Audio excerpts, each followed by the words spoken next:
तर आज आपण बनवतोय चवळीची उसळ। तर त्याच्यासाठी चवळी मी रात्रभर भिजत ठेवली होती आणि त्याला कुकरमध्ये 2 शिट्या देऊन घेणार आहे। बघा अशा प्रकारे स्वच्छ धुतलेली चवळीला आपण 2 शिट्या देऊन घेऊ आणि त्याच कुकरमध्ये राई आणि जिऱ्याची छान फोडणी द्यायची आहे।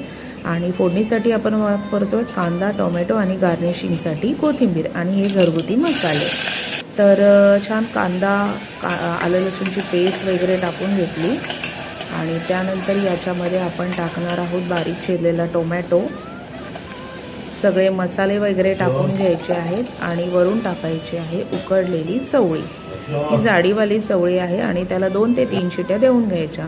आणि तुम्ही भाजी बघा इतकी छान झालेली आहे, वरून कोथिंबीरने छान गार्निश केलं आणि आपली भाजी झाली आहे रेडी। ही तुम्ही चपाती, भाकरी कशाबरोबरही खाऊ शकता, नुसत्या भाताबरोबर सुद्धा छान लागते। तर व्हिडिओ आवडला असेल तर नक्की लाईक करा। बाय।